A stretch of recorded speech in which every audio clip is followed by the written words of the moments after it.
I'm Olivia Carson, 34 years old, and I never imagined my own sister would publicly humiliate me during the biggest presentation of my career. After years of sibling rivalry, Natalie chose that moment to accidentally pour scalding coffee all over my silk blouse and laptop. As my colleagues snickered and whispered, I felt utterly defeated. What happened next shocked everyone, especially when my husband walked through those boardroom doors. Nobody at work knew I was married to Ethan Carson, the billionaire CEO they'd been negotiating with for months. If you're watching this, let me know where you're tuning in from. Don't forget to like and subscribe if you've ever dealt with toxic family members at work. Growing up in a modest three-bedroom house in Boston's Dorchester neighborhood, my family seemed normal on the surface.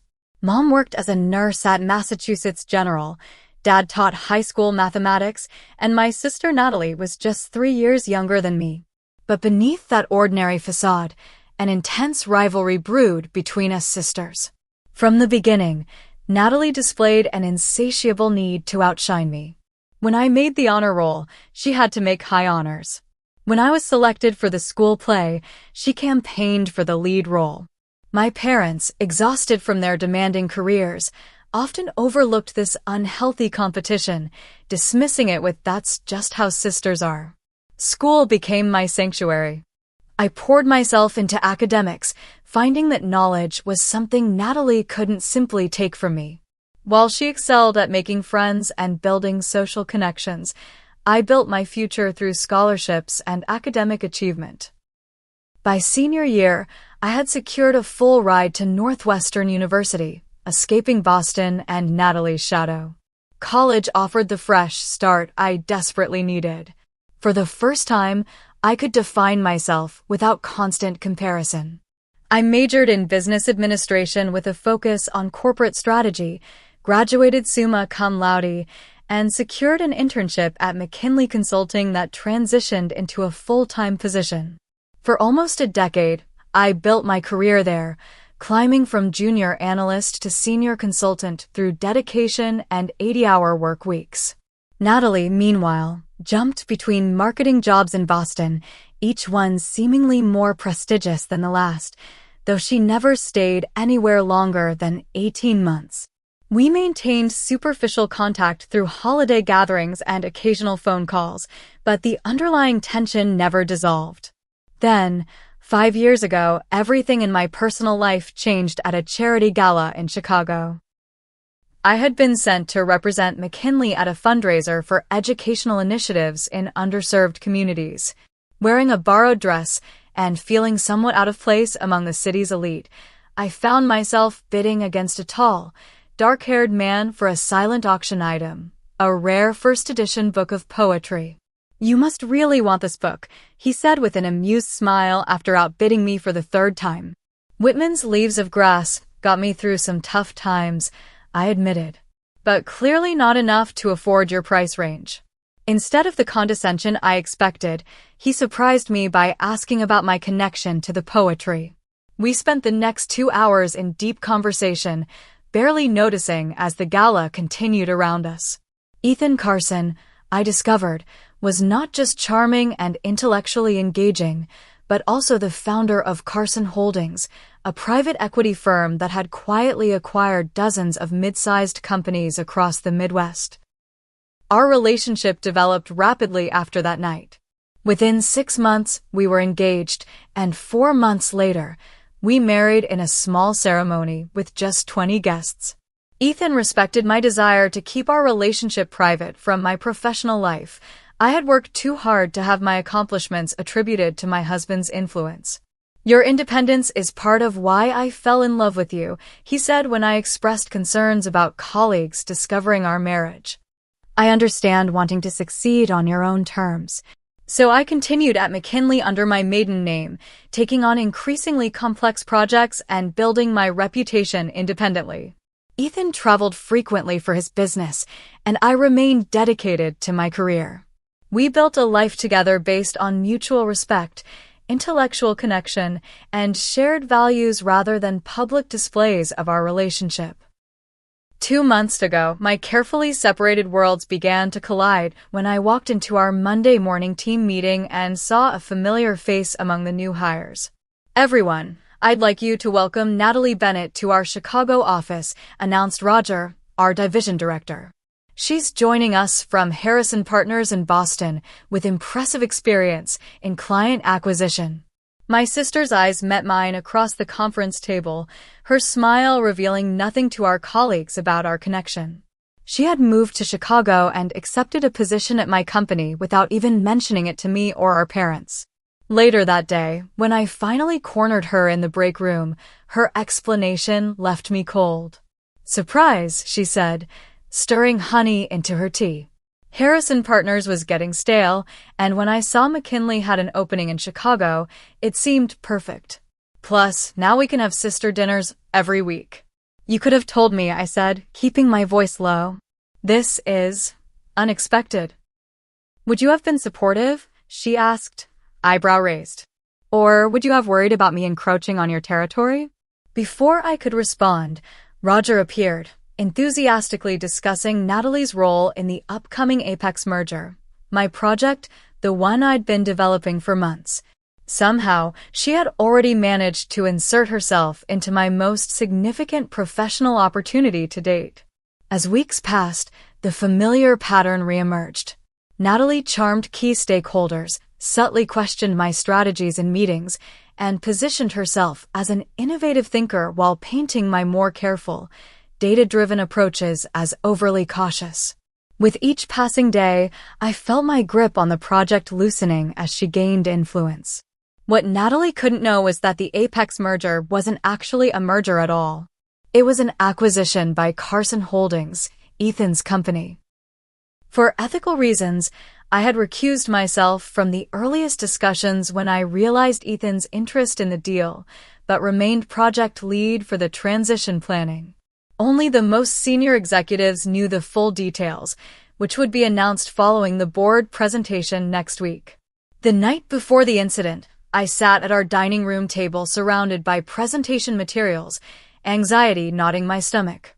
"You've prepared thoroughly," Ethan said, setting a cup of tea beside me.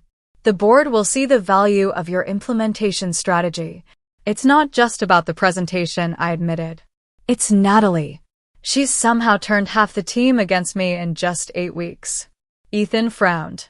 "That's not just sibling rivalry, Olivia. That's workplace sabotage." "I know," I sighed.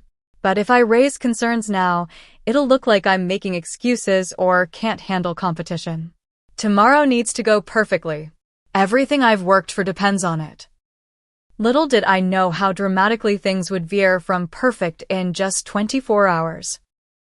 The Apex acquisition represented everything I had worked toward in my career, a complex, challenging project requiring strategic vision and careful execution.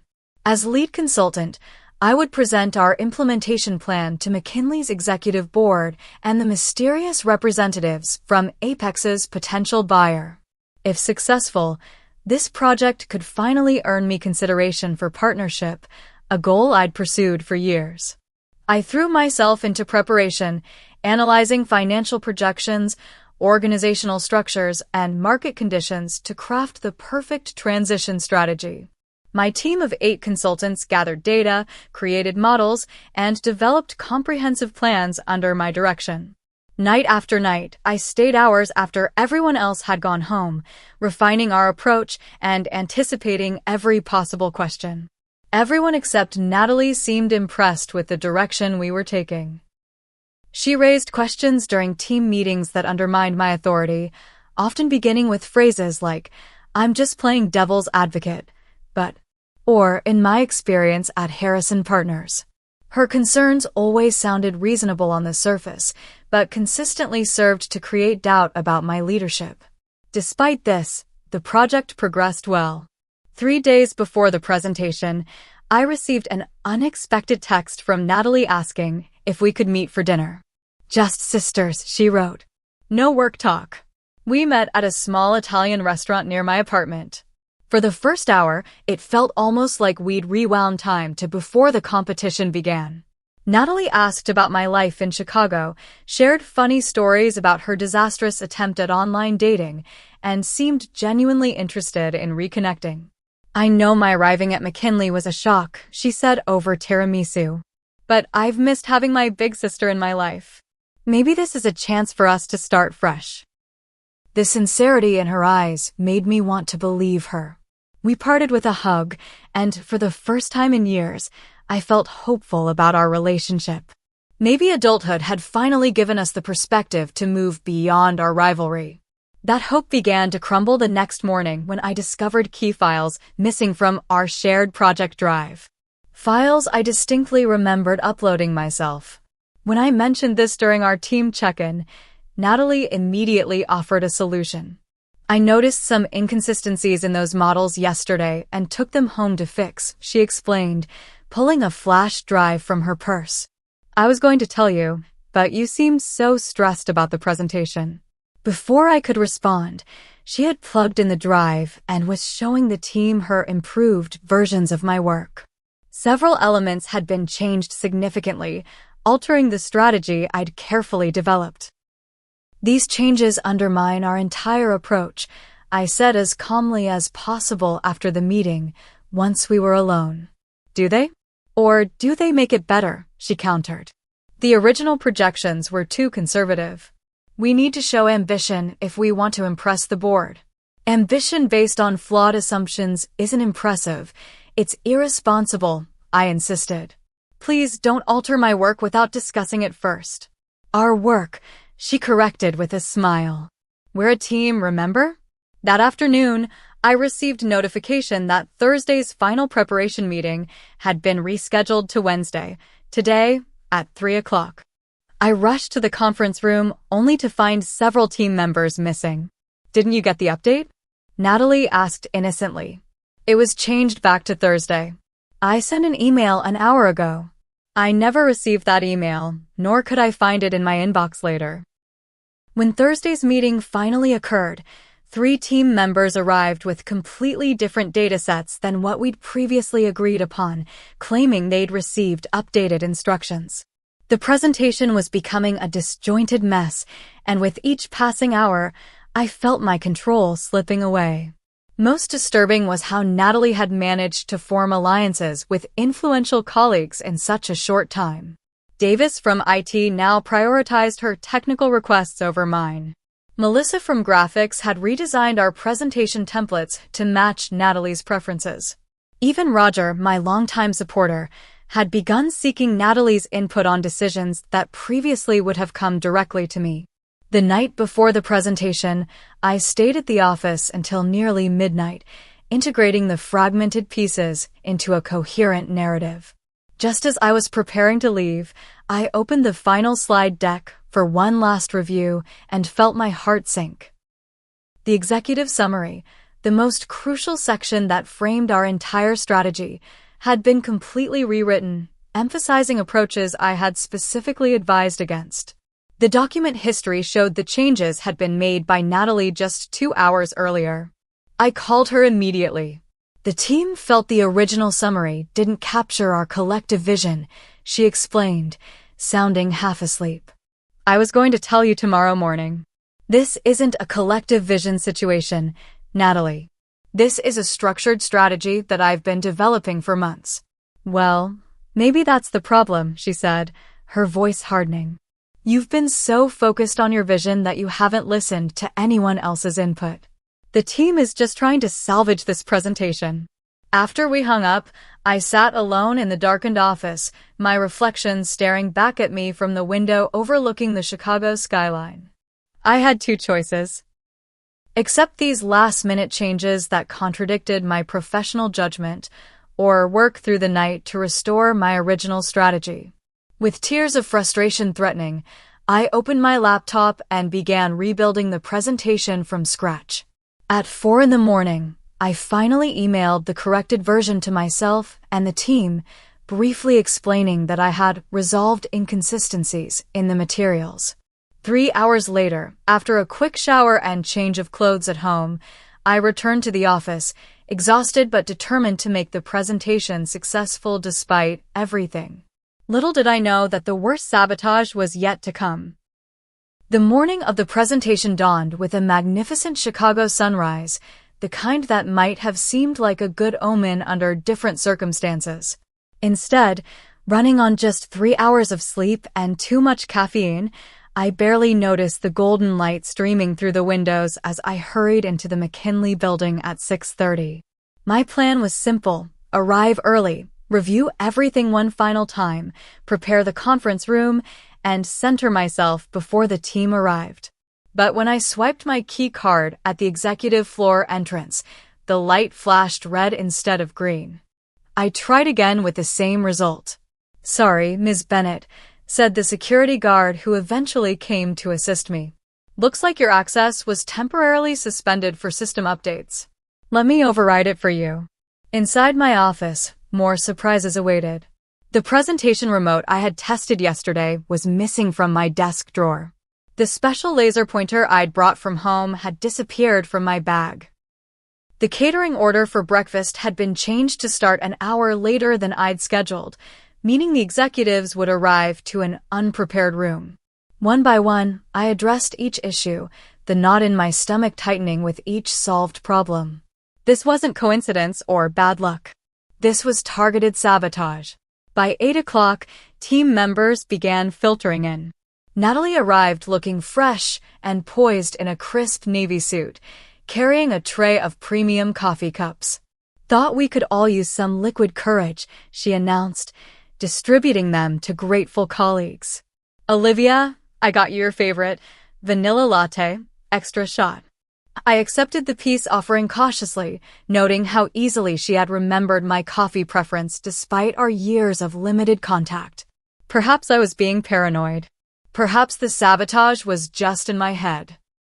That fragile hope shattered when I connected my laptop to the presentation system and discovered that several of my restored slides had reverted to earlier versions. Somehow, someone had accessed and modified the file after my 4 a.m. update. "Technical difficulties?" Natalie asked, suddenly beside me. "Want me to have Davis take a look?" "I've got it," I said, fingers flying across the keyboard as I made emergency corrections. "Just need to refresh some content." "Well, hurry up. The board members are on their way up," she replied with a glance at her watch. "And those mystery executives from the acquiring company too." The next 15 minutes passed in a blur as I frantically repaired the presentation while simultaneously greeting arriving executives and directing the now-arrived catering staff. Through it all, Natalie floated effortlessly among the attendees, charming them with small talk and inside jokes as though she'd known them for years rather than weeks. At precisely 9 o'clock, Roger called the meeting to order. 24 people sat around the massive conference table, 8 board members, 6 senior executives from McKinley, my project team, and 4 unidentified individuals who had arrived last and taken seats at the far end of the room. These last 4, dressed in impeccable suits and maintaining professional poker faces, were presumably representatives from Carson Holdings, including, though no one knew it yet, my husband Ethan. I hadn't expected him personally. We had agreed it would be better if he sent his acquisition team to maintain the separation between our professional lives. Seeing him there, deliberately avoiding eye contact to preserve our secret, added another layer of tension to an already stressful situation. "Before we begin," Roger announced, "I want to acknowledge the exceptional work of our strategy team, led by Olivia Bennett with strong support from our newest star, Natalie Bennett." A murmur went through the room as people connected our last names. "Yes, they're sisters," Roger confirmed with a smile. "Talent clearly runs in the family. Now, Olivia, the floor is yours." Standing at the head of the table, I took a deep breath and launched into the presentation. Despite everything, the exhaustion, the sabotage, the unexpected presence of my husband, years of professional experience took over. My voice remained steady as I outlined the strategic vision for integrating the two companies, highlighting synergies and addressing potential challenges. For the first 20 minutes, everything proceeded smoothly. Then Natalie began her subtle interruptions. Olivia, may I add some context to that point? She would interject, then proceed to reframe my statements in ways that subtly contradicted my recommendations. Or, I think what my sister means to suggest is, followed by an entirely different approach than what I had actually proposed. Each time, I would professionally acknowledge her input before attempting to redirect back to my original points. Each time, I noticed certain executives nodding along with Natalie's clarifications rather than my carefully researched strategies. Halfway through the 2-hour presentation, Roger announced a 15-minute coffee break before the financial projections section. Perfect timing, Natalie said brightly. I'll grab fresh coffee for everyone. As the room dispersed for a brief respite, I remained at the podium, reviewing my notes for the next section. From the corner of my eye, I saw Ethan engaged in quiet conversation with his team, still maintaining our professional distance. He glanced my way once, his expression revealing nothing to outside observers, but speaking volumes to me about his concern. The break ended with Natalie carefully balancing a large tray of filled coffee cups as she re-entered the room. Sorry for the delay, she called out cheerfully. The good coffee machine was backed up. I've got everyone's orders here. Careful, they're hot. She began distributing cups to the executives nearest the door, working her way around the table toward where I stood. The presentation was set to resume, all eyes returning to the front of the room, to me. That's when everything fell apart. Oops. The word hung in the air as Natalie's foot caught on something, nothing, and the tray tilted dramatically. 3 cups of steaming coffee launched forward, their contents arcing directly toward me in what felt like slow motion. I had just enough time to gasp before the scalding liquid splashed across my cream-colored silk blouse and onto my laptop keyboard. The pain was immediate and shocking, a burning sensation spreading across my chest and stomach as the coffee soaked through to my skin. Oh my God, Olivia. Natalie's hands flew to her face in theatrical horror. I'm so sorry. I tripped on the cord. There was no cord. I knew it, and from the slight curl at the corner of her mouth, barely perceptible to anyone who hadn't grown up studying her expressions, she knew I knew it. The room's reaction unfolded in layers around me as I stood frozen, coffee dripping from my ruined blouse.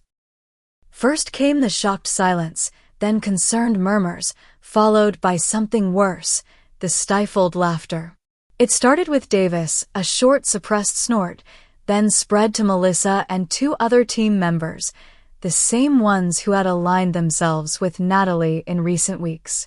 Someone get some napkins, Roger called out, but his voice carried an undertone of impatience rather than genuine concern. What a disaster, whispered someone behind me, not quietly enough. As Natalie made a show of blotting my blouse with cocktail napkins, managing somehow to make the stain worse with each dab, I caught sight of the 4 visitors from Carson Holdings. 3 watched with professional neutrality, but Ethan's jaw was clenched tight, his eyes darkening in a way I recognized from rare moments of genuine anger. Perhaps you should go clean up, suggested Margaret Winters, the most senior board member present. Her tone made it clear this wasn't actually a suggestion. We can continue with the, financial section while you're gone. I can cover. Natalie volunteered immediately. I'm familiar with all the projections. Of course she was. She had altered them repeatedly over the past week. That would be helpful, Margaret agreed with a relieved smile. Olivia, take whatever time you need. Whatever time I needed. As though I had merely spilled a drop of water on my sleeve, not had hot coffee deliberately poured across my body during the most important presentation of my career. As though I could simply rinse out the second-degree burns forming on my skin and return good as new. With as much dignity as I could muster, I gathered my soaked notebook and damaged laptop. I'll be back shortly, I said, my voice steadier than I felt. Natalie, please use the original projections we finalized last night, not the draft versions. She smiled sweetly. Of course, sis. I'll handle everything. The walk to the executive restroom felt eternal. Every step was a battle against tears of pain, humiliation, and rage. Once inside the marble sanctuary, I locked the door and finally allowed myself to examine the damage. Angry red splotches were forming across my chest where the coffee had burned through the thin silk. My carefully selected blouse, the one I had splurged on specifically for this presentation, was ruined beyond salvation, the cream fabric now stained a mottled brown. Worse, my laptop keyboard was sticky and unresponsive, the presentation files possibly corrupted or inaccessible. I had backup copies, but they were in my office, and returning there meant walking through the hallways in my current state, inviting more stares and whispers. In the privacy of the bathroom stall, I finally surrendered to the tears that had been threatening all morning. Years of competition, months of subtle sabotage, and now this public humiliation. It was too much. Every professional boundary had been crossed, every personal vulnerability exploited. Through blurred vision, I texted Ethan. She did it on purpose. Everyone laughed. Can't face going back in. I didn't expect an immediate response. In the boardroom, he would be maintaining our professional separation, unable to check his phone. I sent the message more as a release valve for my emotions than an actual cry for help. As cold water ran over my hands, I stared at my reflection in the mirror. My eyes were red-rimmed, my makeup smudged, my blouse beyond repair. The woman looking back at me seemed defeated in a way I hadn't allowed myself to be since childhood, when Natalie's competitive tactics first began breaking my spirit. That realization, that I was allowing myself to be that vulnerable child again, sparked something in me. I hadn't built my career, my marriage, my life by surrendering when things got difficult. Natalie wanted me to hide in this bathroom, to concede the presentation and the victory to her. Every instinct urged me to run, to protect myself from further humiliation. Instead, I straightened my shoulders and began methodically addressing what could be fixed. With paper towels and hand soap, I did my best to clean the coffee from my skin, wincing at the tenderness of the burned areas. From my emergency kit in my purse, I found a travel-sized stain remover that made minimal difference to the blouse, but helped me feel like I was taking action. My spare phone charger became a substitute for the laptop, capable of advancing slides remotely if the presentation file could still be accessed on the room's system. 20 minutes after my humiliating exit, I made a decision. I could return to that room with my stained blouse and reddened eyes, facing the judgment and pity of everyone present, or I could leave the building and concede defeat. The former option would be excruciating but would preserve my professional dignity. The latter would be easier but would haunt my career indefinitely.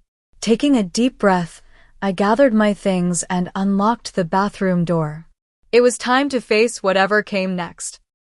The boardroom fell silent as I slipped quietly through the door. Natalie stood at the podium where I had been positioned earlier, confidently gesturing toward a slide I didn't recognize, one that certainly hadn't been in my presentation. The executives were leaning forward, engaged in her narrative, while my team members took notes dutifully. Which is why the aggressive expansion timeline I'm proposing offers substantially higher returns than the more conservative approach originally outlined, she was saying, her voice carrying the rehearsed cadence of someone who had prepared extensively for this moment. No one acknowledged my return as I took an empty seat near the back of the room. It was as though I had become invisible, my role in the project erased by a cup of coffee and 30 minutes of absence. I watched as Natalie smoothly presented financial projections that contradicted everything I had meticulously developed, claiming credit for analysis that my team had spent months perfecting under my guidance. Any questions about the financial models before I move on to implementation recommendations? Natalie asked, pausing to scan the room with practiced confidence. Before anyone could respond, the boardroom door opened again. All heads turned as Ethan Carson stepped into the room, his expression unreadable as he surveyed the scene. Though I had known he was in the building, his entrance still sent a jolt through me. Something had changed. His deliberate anonymity had been abandoned. Please continue, he said to Natalie, his voice measured as he took the empty seat beside me. The casual brush of his hand against mine under the table sent a clear message. I was not alone in this fight. Natalie hesitated for just a moment before recovering her composure. As I was saying, our implementation strategy prioritizes rapid integration of sales teams within the first quarter, followed by— Excuse me, Ethan interrupted, his tone polite but firm. Before you proceed, I have a question about authorship. The room grew tense as Natalie blinked in confusion. Authorship? Yes, Ethan continued, standing now. I'm curious about who developed the original strategic framework for this acquisition. Roger cleared his throat uncomfortably. Perhaps introductions are in order first. This is Ethan Carson, CEO of Carson Holdings. A ripple of surprise moved through the room. Carson Holdings was known for keeping a low profile, with most people expecting representatives rather than the CEO himself at such meetings. Mr. Carson, Natalie recovered quickly, professional smile firmly in place. The strategy was developed collaboratively by our team under my sister's initial direction. I've made some recent adjustments based on feedback from key stakeholders. Interesting, Ethan replied, opening a leather portfolio he had brought with him. Because I have here the original proposal submitted to my company 3 months ago, outlining a strategy remarkably similar to what Ms. Bennett, Olivia Bennett, was presenting earlier before the coffee incident. Yet quite different from what you're presenting now. The atmosphere in the room shifted perceptibly. Board members exchanged glances as Natalie's smile faltered. What exactly is your relationship to McKinley Consulting, Mr. Carson? Margaret Winters asked cautiously. Beyond being the CEO of the company acquiring Apex Technologies? Nothing formal, Ethan answered. Then, with deliberate timing, he added, except that I'm married to your lead strategist, Olivia Bennett. Or, as I know her, Olivia Carson. The revelation landed like a thunderclap in the silent room. All eyes swiveled between Ethan and me, faces registering shock, confusion, and in some cases, dawning horror. That's not possible, Natalie stammered, her composure cracking. She never mentioned being married. My wife values her professional accomplishments on their own merit, Ethan replied smoothly. She recused herself from the acquisition negotiations once she realized Carson Holdings was involved, but continued leading the integration strategy because of her expertise. Expertise that appears to have been systematically undermined and now claimed by others. Roger had gone pale. Olivia, is this true? Finding my voice at last, I stood to join Ethan. Yes, Ethan and I have been married for 5 years. I've kept it private to maintain professional boundaries. Only the ethics committee was informed when I recused myself from the acquisition negotiations. A committee that apparently failed to maintain appropriate confidentiality, Ethan added, his gaze sweeping the room. Which brings me to a more pressing concern than the acquisition itself. I've witnessed today what appears to be a deliberate pattern of workplace sabotage, culminating in a physical assault with hot coffee. It was an accident. Natalie protested, but her voice had lost its authoritative edge. Was it? Ethan countered. Because from where I was sitting, it looked remarkably intentional. As did the laughter that followed from several people in this room. He turned to address the entire group now, his expression hardened into the formidable business leader known for transforming struggling companies into profitable enterprises. Let me be very clear about something. Carson Holdings doesn't just acquire companies, we acquire talent. The entire purpose of this acquisition was to retain the strategic minds that made Apex and McKinley valuable in the first place. But talent requires a culture of integrity and professionalism to thrive. Directing his attention to Davis, who had been among those laughing earlier, Ethan continued, when I see IT professionals who manipulate access credentials to sabotage colleagues.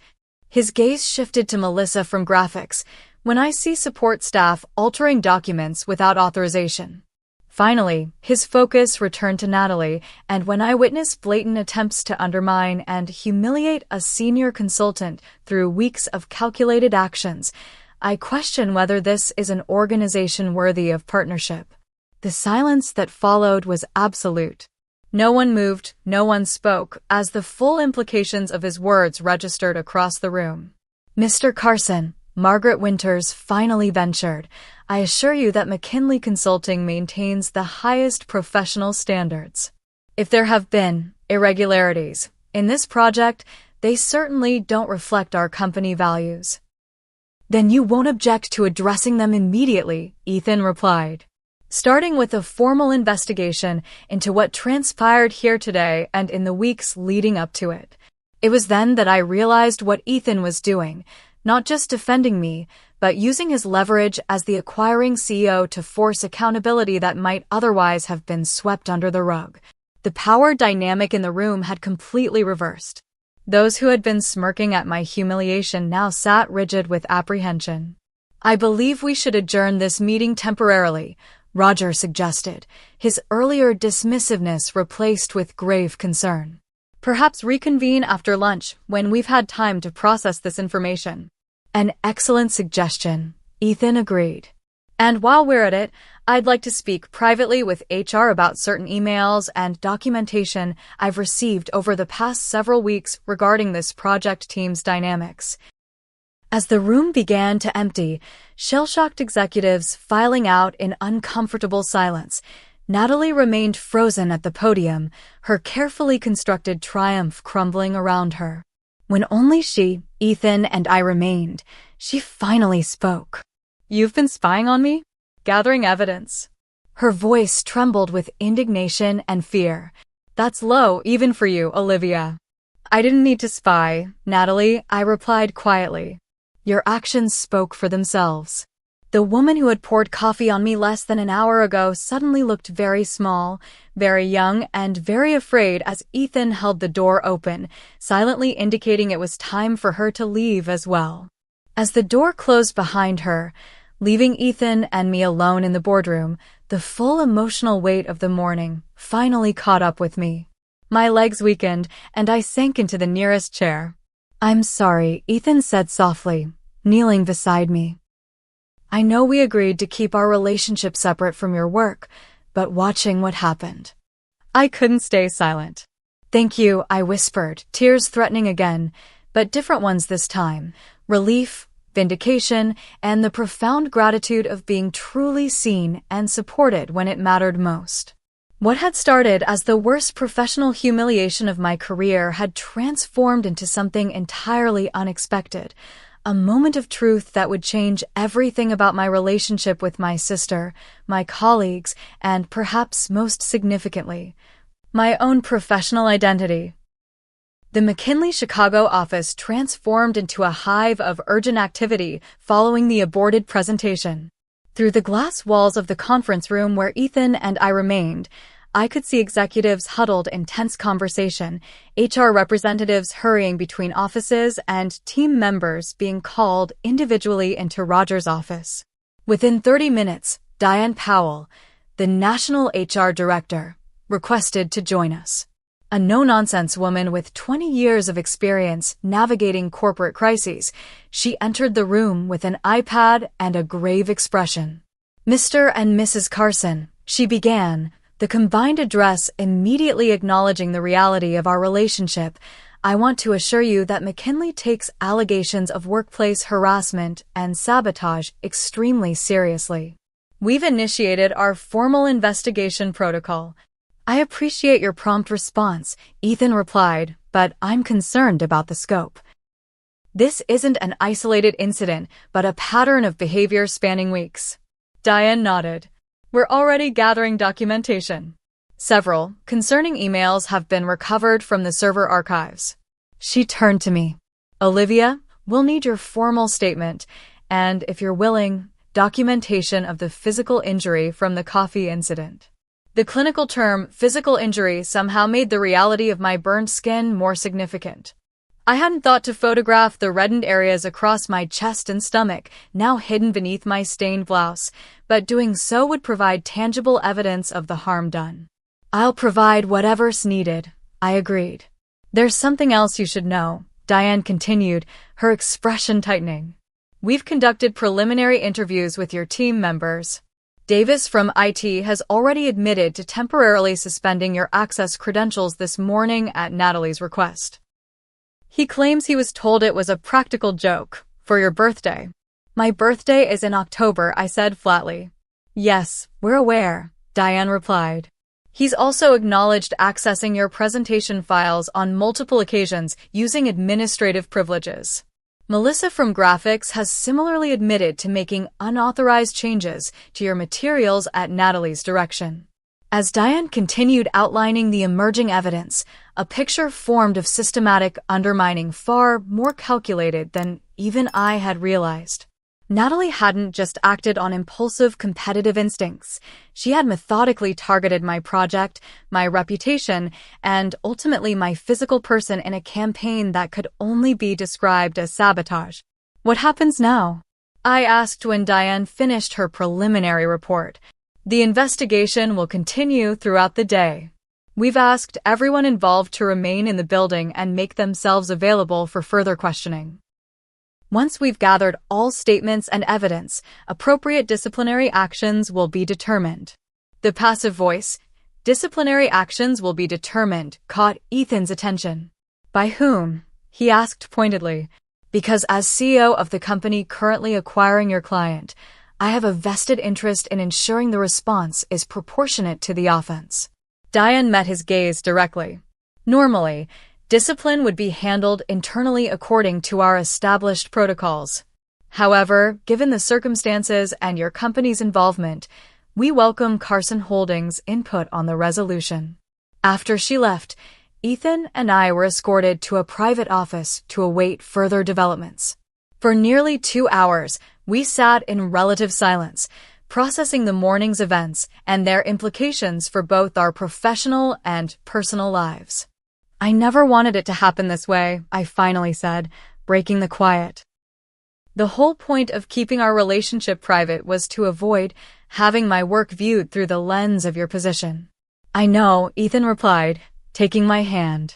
But maybe the bigger question is, why did you feel you needed to hide such a fundamental part of your life to be taken seriously? His question struck a nerve. Throughout my career, I had compartmentalized my identity, professional Olivia separate from personal Olivia, believing that was necessary for success. Watching that carefully constructed wall crumble was disorienting, but also strangely liberating. At 3 o'clock, we were invited to rejoin the executive team in the boardroom.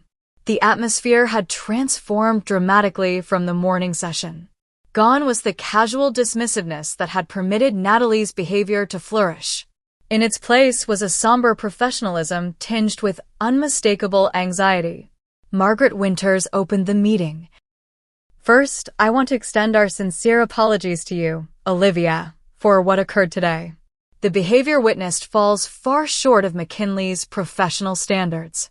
Roger, looking significantly more subdued than earlier, continued, our investigation has confirmed multiple instances of unethical behavior targeting Olivia's work and reputation.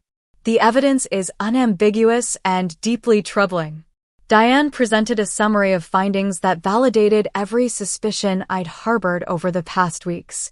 Natalie had systematically undermined my project through manipulation of team members, unauthorized access to confidential materials, and deliberate misrepresentation of my work to senior management. The coffee incident, far from being accidental, represented the culmination of this campaign. Based on these findings, Diane concluded, we are terminating Natalie Bennett's employment effective immediately for gross misconduct. Additionally, Davis Thomas and Melissa Chen will be terminated for their active participation in these activities. I had expected to feel vindication at this announcement, but instead found myself experiencing a complex mixture of relief, sadness, and lingering anger. These consequences, while appropriate, couldn't undo the damage already done, to my project, to my professional relationships, and to my family. That addresses the most egregious participants, Ethan acknowledged, but what about the broader cultural issues that allowed this behavior to flourish? I witnessed senior management and team members laughing at a colleague's humiliation and injury. That suggests a deeper problem than 3 bad actors. Margaret shifted uncomfortably. We're implementing immediate retraining on workplace conduct for all Chicago office personnel and reviewing our harassment policies company-wide. With respect, I interjected, finding my voice. Retraining doesn't address accountability. Everyone in that room this morning had a choice when they saw me doused with hot coffee. Most chose to find it amusing rather than concerning. That's not a training issue, it's a character issue. A tense silence followed my statement. What would you suggest, Olivia? Roger finally asked. The question caught me off guard.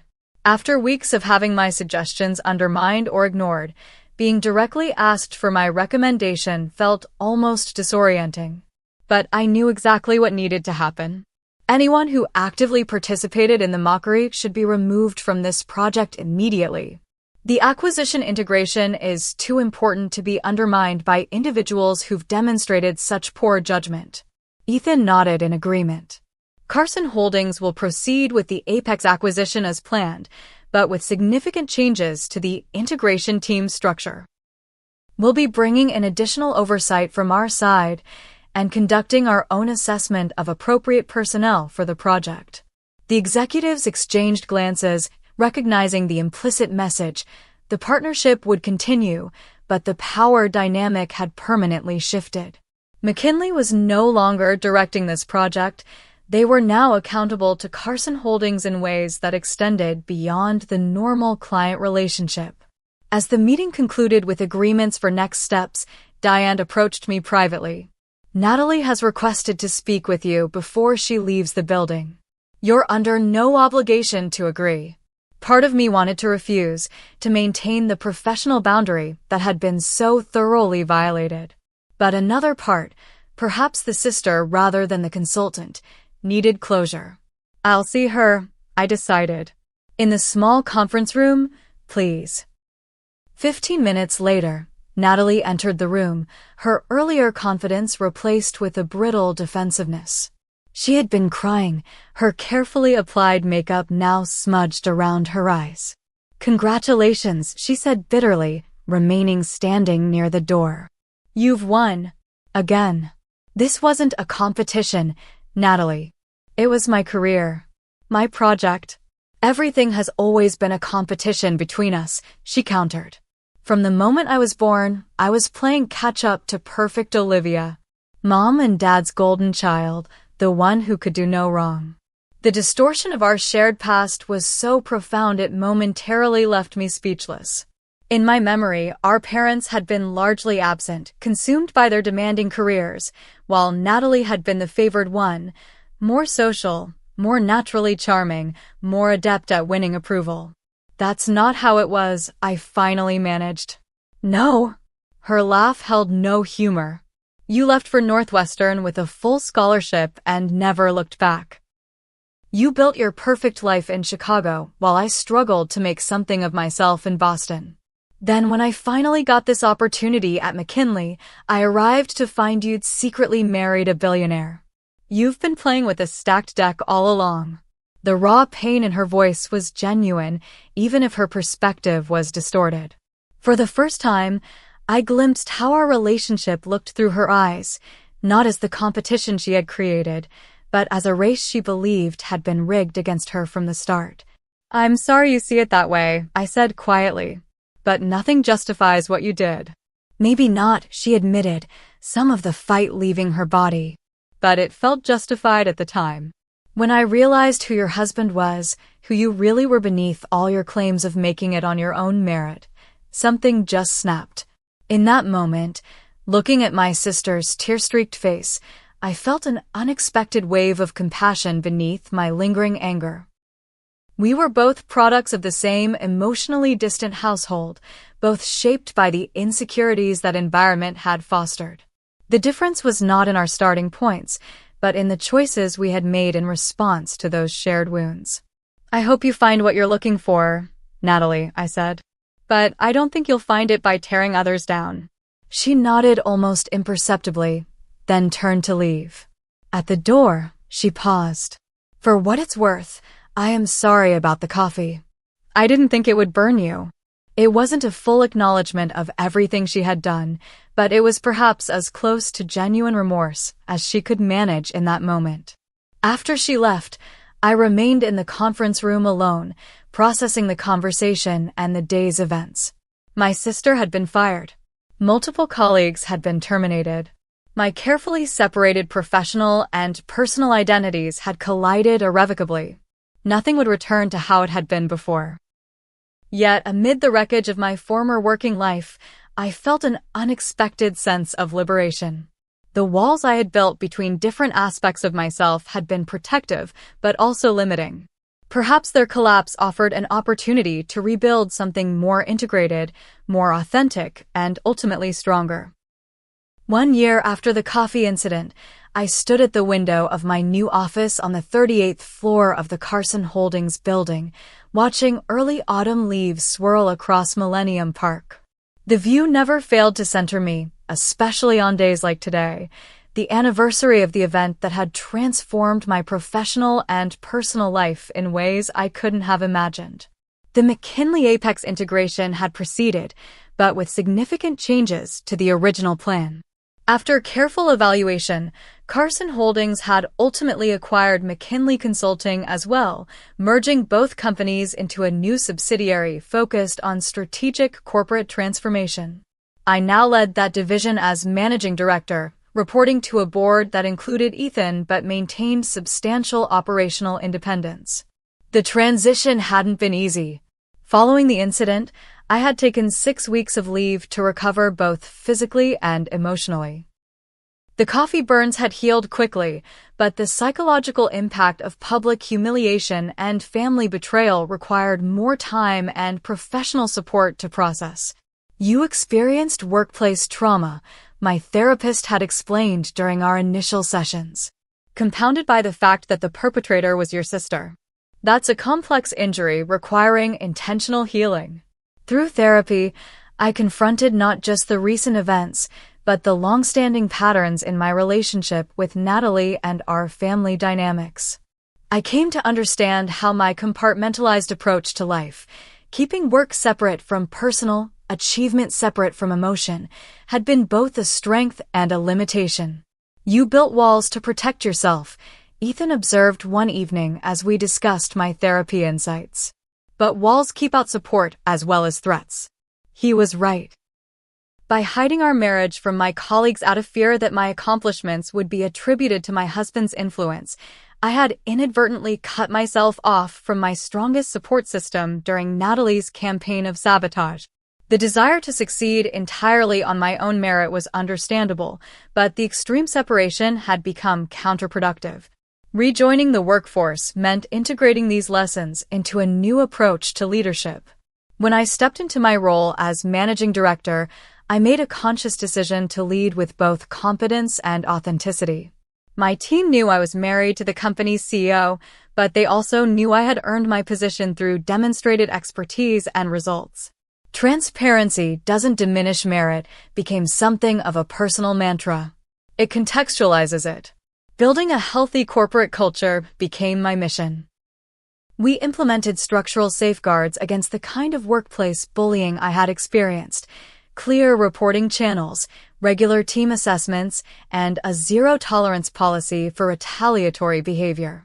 More importantly, we fostered an environment where collaboration genuinely outweighed competition, where team members felt valued for their contributions rather than threatened by others' success. As for Natalie, our paths had diverged completely after that day. Through our parents, I learned she had moved to Seattle and found work with a small marketing firm. We exchanged perfunctory birthday and holiday messages, but nothing more.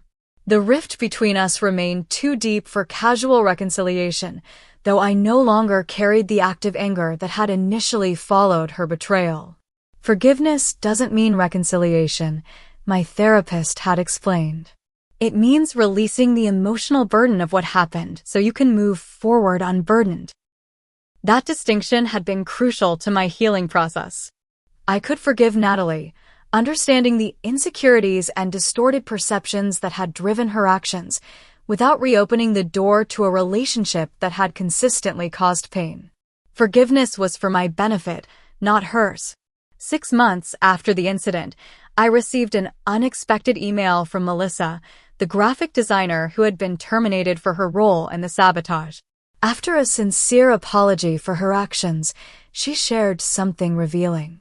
"Natalie told us you were using your husband's position to fast-track your career," she wrote. "She said you were taking credit for her ideas and that the coffee prank was planned as a harmless way to give you a taste of humility. I believed her because she was so convincing, so detailed in her stories about your past. I'm not excusing what I did, but I wanted you to know the extent of the manipulation. Many of us were pawns in a game we didn't understand." The email provided a missing piece of the puzzle, how Natalie had so quickly turned colleagues against me. She had weaponized the very thing I had tried to keep private, using my marriage as evidence of unearned privilege rather than what it actually was, a purposefully separate part of my life. The irony wasn't lost on me. In trying to prevent people from attributing my success to my husband's position, I had created the perfect vacuum for Natalie to fill with her own narrative. Had I been more open about my life, her manipulation might have been recognized for what it was. Today, leading my team meeting, I carried these lessons with me. The 25 people gathered around the conference table represented the culture we had intentionally built, diverse, collaborative, and fundamentally respectful. When disagreements arose, they were addressed directly and professionally. When successes occurred, they were celebrated collectively. Before we conclude, I said as the meeting wound down, I want to acknowledge today's significance. 1 year ago, I experienced one of the most challenging moments of my professional life. Rather than bury that history, I've chosen to mark it as a turning point that ultimately led to where we are now. The room grew quiet, many aware of my history, though we rarely discussed it directly. What I learned through that experience shaped everything about how we've structured this division. When we talk about psychological safety, about integrity, about supporting each other's growth, these aren't abstract values to me. They're the foundation of sustainable success. After the meeting, Janelle, one of our newest team members, stopped by my office. "I hope this isn't overstepping," she said hesitantly, "but I wanted to thank you for being so open about your experience. In my previous job, I witnessed similar sabotage but felt powerless to address it. Knowing that our leadership has lived through it and actively prevents it makes all the difference in how secure I feel here." Her words crystallized something I had been feeling increasingly over the past year. The painful experience that had initially seemed like a professional catastrophe had transformed into a source of authentic leadership. By integrating that chapter into my professional narrative rather than compartmentalizing it away, I had found a deeper connection with my team and a clearer purpose in my work. That evening, as Ethan and I walked along the lakefront path near our home, I shared this realization with him. The walls coming down was the best thing that could have happened, I concluded. Not just between my work life and personal life, but between different parts of myself. I'm a more effective leader because I'm a more integrated person. "I've always seen all of you," he replied, squeezing my hand. "I'm glad you're finally getting to experience that too." As the sun set over Lake Michigan, painting the sky in brilliant oranges and pinks, I reflected on the journey of the past year. The coffee incident had burned in ways both literal and figurative, but from that pain had emerged a stronger, more authentic version of myself, one no longer divided by artificial boundaries or defined by others' perceptions. The sister who had sought to humiliate me had inadvertently set me free. Have you ever experienced betrayal from someone close to you at work or in your personal life? How did you handle it, and what lessons did you learn? I'd love to hear your stories in the comments below. Don't forget to like and subscribe if this resonated with you, and share with anyone who might be struggling with workplace bullying or family tension. Remember, Sometimes our most painful experiences become our greatest sources of growth and wisdom. Thank you for listening to my story today.